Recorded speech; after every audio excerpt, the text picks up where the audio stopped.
राम राम भाई लोग। अगर तुम BSCB क्लास 10 2026 का एग्जाम देने वाले हो और हिंदी ग्रामर सर्वनाम से डर लगता है तो आज का ये वीडियो तुम्हारे लिए वरदान है। क्योंकि आज हम पढ़ेंगे मोस्ट प्रीवियस ऑब्जेक्टिव क्वेश्चंस सर्वनाम जो हर साल एग्जाम में घूम घूम के आते हैं। भाई ध्यान से देख लेना, क्योंकि एक एक सवाल एक नंबर पक्का कराएगा, ठीक है। चलो बिना टाइम बर्बाद किए शुरू करते हैं। आज का फर्स्ट नंबर क्वेश्चन से लिखा गया है, फर्स्ट नंबर में लिखा गया है, वह जो न करे सो थोड़ा किस सर्वनाम का उदाहरण है। तो ऑप्शन नंबर ए में लिखा गया अनिश्चयवाचक सर्वनाम। ऑप्शन नंबर बी में लिखा गया प्रश्नवाचक सर्वनाम। ऑप्शन नंबर सी में लिखा गया संबंधवाचक सर्वनाम। और ऑप्शन नंबर डी में लिखा गया निजवाचक सर्वनाम। तो इसका सही आंसर हो जाएगा ऑप्शन नंबर में, क्या हो जाएगा, एक नंबर का सी हो जाएगा, ठीक है। संबंधवाचक सर्वनाम हो जाएगा। मतलब वह जो न करे सो थोड़ा किस सर्वनाम का उदाहरण है, तो संबंधवाचक सर्वनाम सर्वनाम का उदाहरण है, ठीक है। अगर जिस भी वाक्य में जो सो आ जाए ना, तो वहां पर क्या होगा, तो संबंधवाचक सर्वनाम होगा, ठीक है। इसलिए एक का सही आंसर क्या हो जाएगा, तो ऑप्शन नंबर में सी हो जाएगा। भाई अगर ये सवाल समझ आ गया ना, तो समझ लो आधा सर्वनाम क्लियर, ठीक है। ओके, मतलब ये इस टाइप से ना बहुत ही क्वेश्चन आता है, इसलिए बोले। चलते हैं दूसरा। कॉम कॉपी पेन उठाओ भाई, ये वाला सवाल लिख लिख के याद करने वाला है, ठीक है। तो लिखा गया दूसरा नंबर में, आप भला तो जग भला किस सर्वनाम का उदाहरण है। तो ऑप्शन नंबर ए में लिखा गया पुरुषवाचक सर्वनाम। ऑप्शन नंबर बी में लिखा गया निश्चयवाचक सर्वनाम। ऑप्शन नंबर सी में लिखा गया निजवाचक सर्वनाम। और ऑप्शन नंबर डी में लिखा गया अनिश्चयवाचक सर्वनाम। तो इसका सही आंसर हो जाएगा ऑप्शन नंबर में सेकंड नंबर का सी हो जाएगा, ठीक है। निजवाचक सर्वनाम हो जाएगा। ओके, मतलब आप भला तो जग भला किस सर्वनाम का उदाहरण है, तो निजवाचक सर्वनाम का उदाहरण है, ठीक है। ओके, मतलब जिसमें भी आप अपना का बोध हो ना, वह सर्वनाम क्या होता है, तो निजवाचक सर्वनाम होता है, ठीक है। अगर अभी तक वीडियो अच्छा लग रहा है तो एक लाइक तो बनता है ना गुरु। लाइक कर दो, दिमाग और तेज चलेगा, ठीक है। चलते हैं नेक्स्ट क्वेश्चन। लिखा गया है थर्ड नंबर में, मुझे किस प्रकार का सर्वनाम है। क्या लिखा गया है, मुझे किस प्रकार का सर्वनाम है। तो ऑप्शन नंबर ए में लिखा गया उत्तम पुरुष। ऑप्शन नंबर बी में लिखा गया है मध्यम पुरुष।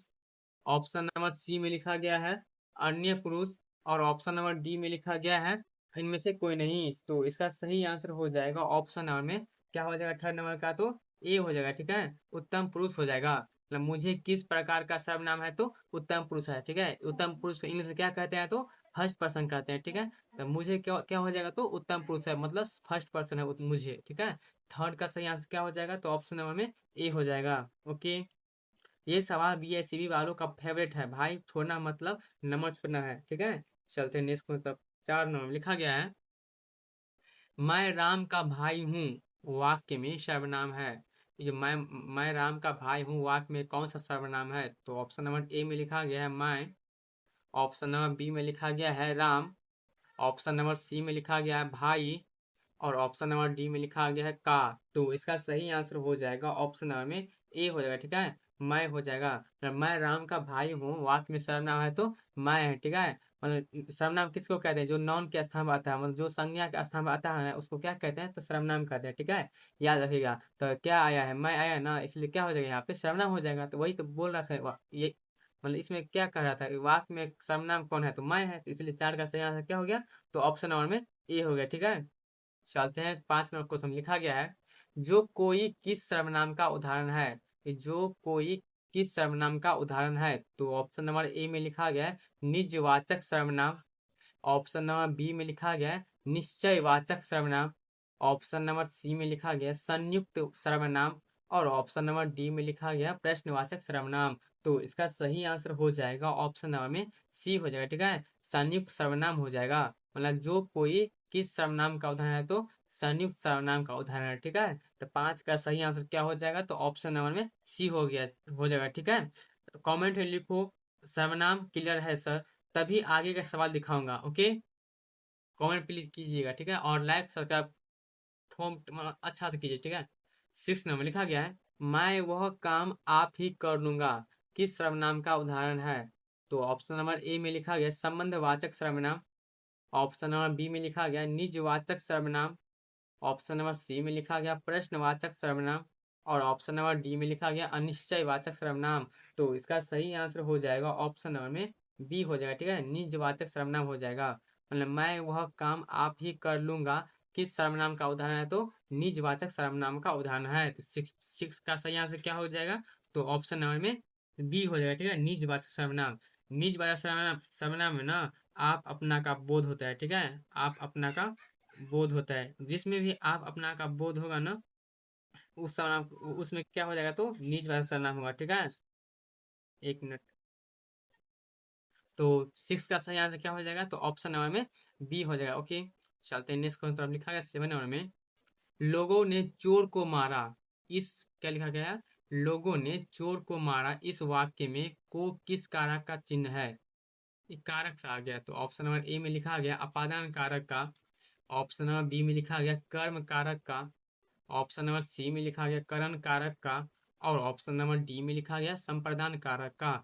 तो इसका सही आंसर हो जाएगा ऑप्शन नंबर 7 नंबर का बी हो जाएगा। ठीक है, कर्म कारक का। लोगों ने चोर को मारा इस वाक्य में को किस कारक का चिन्ह है? तो कर्म कारक का चिन्ह है। ठीक है भाई, ये सवाल देखिए घबराना मत, BACB इसी टाइप का घुमा फिरा के देता है। ठीक है, और ये था कारक का आ गया था। ठीक है, अभी देखिए हम सर्वनाम पढ़ा रहे हैं। ठीक है, सर्वनाम। ओके, 7 का सही आंसर क्या हो जाएगा? तो ऑप्शन नंबर में बी हो जाएगा। चलते हैं 8 नंबर में। लिखा गया है कौन खा रहा है किस सर्वनाम का उदाहरण है? तो ऑप्शन नंबर ए में लिखा गया प्रश्नवाचक सर्वनाम, ऑप्शन नंबर बी में लिखा गया निजवाचक सर्वनाम, ऑप्शन नंबर सी में लिखा गया निश्चयवाचक सर्वनाम, और ऑप्शन नंबर डी में लिखा गया संबंधवाचक सर्वनाम। तो इसका सही आंसर हो जाएगा ऑप्शन नंबर 8 नंबर का ए हो जाएगा। ठीक है, प्रश्नवाचक सर्वनाम हो जाएगा। मतलब कौन खा रहा है किस सर्वनाम का उदाहरण है? तो प्रश्नवाचक सर्वनाम का उदाहरण है। क्यों होगा? क्योंकि देखिए अगर किसी वाक्य के अंत में अगर क्वेश्चन मार्क चिन्ह आ जाए ना, क्वेश्चन मार्क ये वाला इसको बोलते हैं क्वेश्चन मार्क, प्रश्नवाचक चिन्ह आ जाए ना तो उस समय वो मतलब वो वाक्य क्या हो जाएगा? तो प्रश्नवाचक सर्वनाम हो जाएगा। ठीक है, इसलिए 8 का सही आंसर हो जाएगा ऑप्शन नंबर में ए। जिसका ये सवाल सही हो गया है ना उसका हिंदी ग्रामर का रॉब बन गया है। ठीक है, तो चलते हैं नेक्स्ट को। तब लिखा गया है 9 नंबर में, सब्जी मत खाओ क्योंकि वह खराब है, यह किस सर्वनाम का उदाहरण है? तो ऑप्शन नंबर ए में लिखा गया अनिश्चयवाचक सर्वनाम, ऑप्शन नंबर बी में लिखा गया संबंधवाचक सर्वनाम, ऑप्शन नंबर सी में लिखा गया प्रश्नवाचक सर्वनाम, और ऑप्शन नंबर डी में लिखा गया निश्चयवाचक सर्वनाम। तो इसका सही आंसर हो जाएगा ऑप्शन नंबर 9 नंबर का डी हो जाएगा। ठीक है, निश्चयवाचक सर्वनाम हो जाएगा। सब्जी मत खाओ क्योंकि वह खराब है, यह किस सर्वनाम का उदाहरण है? तो निश्चयवाचक सर्वनाम का उदाहरण है। ठीक है, क्यों होगा? क्योंकि देखियो क्या लिखा है, सब्जी मत खाओ, क्योंकि किसी को पता है वो सब्जी खराब है तब ना बोल रहा है, तो वो निश्चित बात है ना, इसलिए क्या होगा? निश्चयवाचक सर्वनाम हो जाएगा। ठीक है, सिंपल बात है। जो निश्चित रहेगा ना उस वहां पर क्या हो जाएगा? निश्चयवाचक। और जो अनिश्चित रहेगा उसको क्या कहेंगे? अनिश्चयवाचक। सिंपल बात। ठीक है, तो 9 का सही आंसर क्या हो जाएगा? तो ऑप्शन नंबर में क्या हो गया? तो डी हो जाएगा। ठीक है, 9 का सही आंसर। चलते हैं नेक्स्ट लिखा गया है मैं हम तुम वह यह किस सर्वनाम के उदाहरण का है? तो ऑप्शन नंबर ए में लिखा गया है पुरुषवाचक सर्वनाम, ऑप्शन नंबर बी में लिखा गया है निजवाचक सर्वनाम, ऑप्शन नंबर सी में लिखा गया है निश्चयवाचक सर्वनाम, और ऑप्शन नंबर डी में लिखा गया अनिश्चयवाचक सर्वनाम। अरे रुको रुको, ऑप्शन बी देखने से पहले सर्वनाम की पहचान याद करो। ठीक है भाई, ये सवाल पिछले साल भी आया था और इस बार भी आने का पूरा चांस है। ठीक है, तो क्या लिख तो इसका सही आंसर हो जाएगा ऑप्शन नंबर 10 नंबर का ए हो जाएगा। ठीक है, मतलब ए होगा पुरुषवाचक सर्वनाम। मतलब मैं हम तुम वह यह किस सर्वनाम का उदाहरण है? तो पुरुषवाचक सर्वनाम का उदाहरण है। 10 का सही आंसर हो जाएगा ऑप्शन नंबर में ए हो जाएगा। ठीक है, सही आंसर। चलते हैं 11 नंबर में। लिखा गया है निश्चयवाचक सर्वनाम कौन सा है? निश्चयवाचक जो निश्चित कौन है इसमें से? तो ऑप्शन नंबर ए में लिखा गया कोई, ये तो अनिश्चित है ना। ऑप्शन नंबर बी में लिखा है किसी, ये भी अनिश्चित बात है। ऑप्शन नंबर लिखा गया सी में लिखा गया कुछ, ये भी अनिश्चित बात है। तो क्या हो जाएगा सही आंसर? डी हो जाएगा। मतलब यह निश्चित वाला बात है क्या है? ठीक है, तो 11 का सही आंसर हो जाएगा ऑप्शन नंबर में डी हो जाएगा। ओके, कमेंट में लिखो BACB धोखा नहीं दे पाएगा, तभी अगला सवाल पे दिखेगा। ठीक है, ये वाला सवाल छोड़ना मत, 1 नंबर सड़क पर फेंकना है। ठीक है, तो निश्चयवाचक सर्वनाम कौन सा है? तो यह है। ठीक है, 11 का सही आंसर हो जाएगा ऑप्शन नंबर में डी हो जाएगा। चलते हैं 12 में। लिखा गया है सर्वनाम के कुल कितने भेद होते हैं? सर्वनाम के कुल कितने भेद होते हैं? तो ऑप्शन नंबर ए में लिखा गया है 3। Very most repeatable VBI question है। ठीक है, VBI क्वेश्चन है। ओके, क्या लिखा गया है? सर्वनाम के कुल कितने भेद होते हैं? तो ऑप्शन नंबर ए में लिखा गया है 3, ऑप्शन नंबर बी में लिखा गया है 4, ऑप्शन नंबर सी में लिखा गया है 5 और ऑप्शन नंबर डी में लिखा गया है 6। तो इसका सही आंसर हो जाएगा ऑप्शन नंबर में डी हो जाएगा, ठीक है, 6 हो जाएगा। सर्वनाम के कुल कितने भेद होते हैं? तो 6 भेद होते हैं, ठीक है। ये जो है ना, ये है ना, ये कि 6 जैसे लग रहा है ना, इससे आप याद रख सकते हैं ट्रिक के माध्यम से। तो सर्वनाम के कुल कितने भेद होते हैं? तो 6 भेद होते हैं, इसलिए 12 नंबर का सही आंसर हो जाएगा ऑप्शन नंबर में डी, ठीक है। चलते हैं, लिखा गया है। भाई अब ध्यान से सुनो, यहाँ वो, एक मिनट, अगर ये सवाल 5 सेकंड में हो गया तो समझ लो तुम टॉपर लेवल जा रहे हो, ठीक है। ओके, अभी जो पढ़ रहे हो ना, यही लाइन एग्जाम हॉल में दिमाग में चमकेगी। तो क्या लिखा गया, इनमें अनिश्चयवाचक सर्वनाम कौन सा है? तो ऑप्शन नंबर ए में लिखा गया यह। और भाई इस लेक्चर का आपको पीडीएफ मिल जाएगा, ठीक है, डिस्क्रिप्शन में लिंक दिया रहेगा व्हाट्सअप चैनल का, उसको आप ज्वाइन करके बिल्कुल फ्री में आपको मिल सकता है, ठीक है, नोट्स। ओके, तो ऑप्शन नंबर बी में लिखा गया वह, ऑप्शन नंबर सी में लिखा गया है कोई और ऑप्शन नंबर डी में लिखा गया है आप। तो इसका सही आंसर हो जाएगा ऑप्शन नंबर में 13 नंबर का क्या हो जाएगा? तो सी हो जाएगा, ठीक है, कोई हो जाएगा। मतलब इनमें अनिश्चयवाचक सर्वनाम कौन सा है? तो कोई है अनिश्चयवाचक सर्वनाम, ठीक है, तो ये अनिश्चित है, देखिए कोई कौन पत्ते नहीं है, तो 13 का सही आंसर क्या हो जाएगा? तो ऑप्शन नंबर में सी हो जाएगा। चलते हैं, तो 14 नंबर में लिखा गया संबंधवाचक सर्वनाम का प्रयोग किस वाक्य में हुआ है? और ये बताना है संबंधवाचक सर्वनाम का प्रयोग किस वाक्य में हुआ है। तो ऑप्शन नंबर ए में लिखा गया कोई होगा, ऑप्शन नंबर बी में लिखा गया कौन जा रहा है, ऑप्शन नंबर सी में लिखा गया यह राम है और ऑप्शन नंबर डी में लिखा गया जो जागेगा वह पावेगा। तो इसका सही आंसर हो जाएगा ऑप्शन नंबर में डी हो जाएगा, ठीक है। जब भी जो वाला बात आए ना, जो सो वाला बात, तो क्या हो जाएगा? संबंधवाचक सर्वनाम हो जाएगा, ठीक है। इसलिए संबंधवाचक सर्वनाम का प्रयोग किस वाक्य में हुआ है? तो जो जागेगा वह पावेगा। तो इसलिए 14 का सही आंसर हो जाएगा ऑप्शन नंबर में डी हो जाएगा, ठीक है। भाई जल्दी जल्दी मत देखो, बीएसवी चालाक है लेकिन हम उससे ज्यादा। अगर अभी तक वीडियो नहीं छोड़ा तो समझ लो तुम्हें नंबर से प्यार है, ठीक है। चलते हैं, 15 नंबर में लिखा गया है निम्न में संबंधवाचक सर्वनाम कौन है?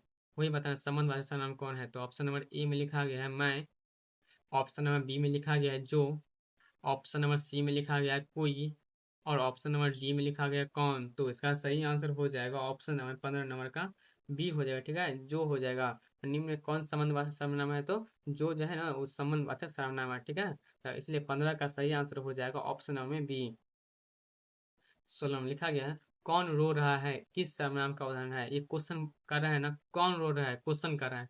तो ऑप्शन नंबर ए में लिखा गया संबंधवाचक सर्वनाम। ये सवाल नोट कर लो भाई, रात में सोने से पहले एक बार जरूर देखना, ठीक है। ओके, ऑप्शन नंबर बी में लिखा गया पुरुषवाचक सर्वनाम, ऑप्शन नंबर सी में लिखा गया प्रश्नवाचक सर्वनाम और ऑप्शन नंबर डी में लिखा गया निजवाचक सर्वनाम। तो इसका सही आंसर हो जाएगा ऑप्शन नंबर में 16 नंबर का सी हो जाएगा, ठीक है, प्रश्नवाचक सर्वनाम हो जाएगा। मतलब कौन रो रहा है किस सर्वनाम का उदाहरण है? तो प्रश्नवाचक सर्वनाम का उदाहरण है। तो 16 नंबर का सही आंसर क्या हो जाएगा? तो ऑप्शन नंबर में सी, क्योंकि कौन रो रहा है, किसी से क्वेश्चन कर रहा है कौन रो रहा है, ठीक है, इसलिए क्या हो जाएगा? प्रश्नवाचक सर्वनाम हो जाएगा।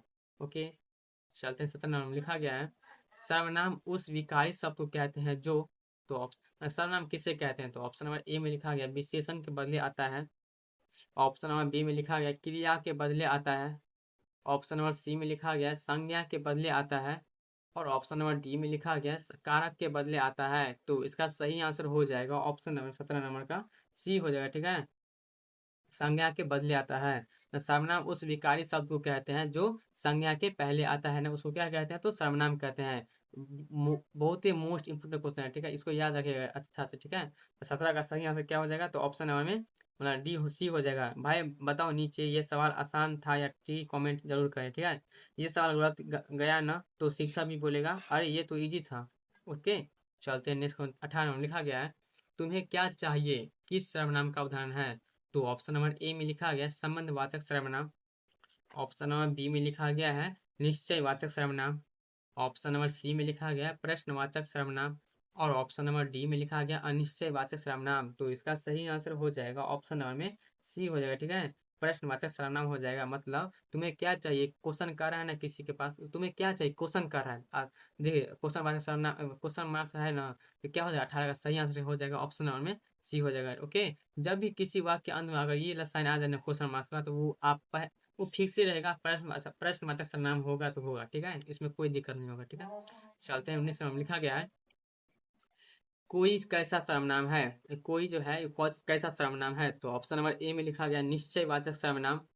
ऑप्शन नंबर बी में लिखा गया अनिश्चयवाचक सर्वनाम। ऑप्शन नंबर सी में लिखा गया संबंधवाचक सर्वनाम। और ऑप्शन नंबर डी में लिखा गया प्रश्नवाचक सर्वनाम। तो इसका सही आंसर हो जाएगा ऑप्शन नंबर में बी हो जाएगा, ठीक है, अनिश्चयवाचक सर्वनाम हो जाएगा। मतलब कोई कैसा सर्वनाम है तो अनिश्चयवाचक सर्वनाम है, तो 19 का सही आंसर हो जाएगा ऑप्शन नंबर में बी हो जाएगा, ठीक है। मतलब कोई मतलब कौन है पता नहीं है, इसलिए अनिश्चयवाचक हो गया, अनिश्चयवाचक सर्वनाम हो गया, ठीक है। चलते हैं 20 भाई सर्वनाम सर्वनाम समझ में आ गया है तो आधी हिंदी अपने आप सेट हो जाती है, ठीक है। 20 लिखा गया है पुरुषवाचक सर्वनाम के कितने प्रकार होते हैं। मोस्ट रिपीटेड क्वेश्चन है, ठीक है, बहुत ही बड़ा क्वेश्चन है। और एक बात, सर्वनाम के कितना प्रकार होता है तो 6 प्रकार होता है, ठीक है, याद रखिएगा। और क्या लिखा पुरुषवाचक सर्वनाम के कितने प्रकार होते हैं, तो ऑप्शन नंबर ए में लिखा गया है 2। ऑप्शन नंबर बी में लिखा गया है मतलब 3। ऑप्शन नंबर सी में लिखा गया है 4। और ऑप्शन नंबर डी में लिखा गया है 5। तो इसका सही आंसर हो जाएगा ऑप्शन नंबर में बी हो जाएगा, ठीक है, 3 हो जाएगा। मतलब पुरुषवाचक सर्वनाम के कितने प्रकार होते हैं तो 3 प्रकार होते हैं, ठीक है। First person, second person, third person, जिसको हम हिंदी में बोलते हैं उत्तम पुरुष, मध्यम पुरुष और अन्य पुरुष, ठीक है। 20 नंबर का सही आंसर हो जाएगा ऑप्शन नंबर में बी हो जाएगा, ओके। चलते हैं नेक्स्ट लिखा गया है 21 नंबर में मैं आप ही चला जाऊंगा वाक्य में आप सर्वनाम है। तो ऑप्शन नंबर ए में लिखा गया निश्चयवाचक सर्वनाम। ऑप्शन नंबर सी बी में लिखा गया पुरुषवाचक सर्वनाम। ऑप्शन नंबर सी में लिखा गया निजवाचक सर्वनाम। और ऑप्शन नंबर डी में लिखा गया अनिश्चयवाचक सर्वनाम। तो इसका सही आंसर हो जाएगा ऑप्शन नंबर में सी हो जाएगा, ठीक है, निजवाचक सर्वनाम हो जाएगा, ओके। मैं आप ही चला जाऊंगा वाक्य में आप सर्वनाम है तो निजवाचक सर्वनाम है, ठीक है। जहाँ पे आप अपना का बोध हो ना, तो वहां पे क्या हो जाता है तो निजवाचक सर्वनाम हो जाता है। तो 21 का सही आंसर हो जाएगा ऑप्शन नंबर में सी हो जाएगा, ठीक है, ओके। तो भाई लोग आज के इस वीडियो में हमने सर्वनाम के मोस्ट वीविया ऑब्जेक्टिव क्वेश्चंस एकदम एग्जाम पॉइंट ऑफ व्यू से पढ़ लिए। अगर तुमने वीडियो पूरा देखा है तो यकीन मानो सर्वनाम से आने वाला 90% सवाल कवर हो चुका है। अब काम की बात सुनो, इस वीडियो को 2 बार जरूर देखना, एक बार रिवीजन के लिए और एक बार एग्जाम से पहले। और हाँ भाई, अगर तुम्हें BSEB 2026 में अच्छे नंबर लाना है तो चैनल को अभी सब्सक्राइब करो, क्योंकि यहाँ मिलता है ऑब्जेक्टिव प्लस में VVI प्लस में एग्जाम गारंटी कंटेंट, ओके। अगले वीडियो में मिलेंगे और भी खतरनाक सवालों के साथ, तब तक के लिए पढ़ते रहो, जीतते रहो। जय बिहार, जय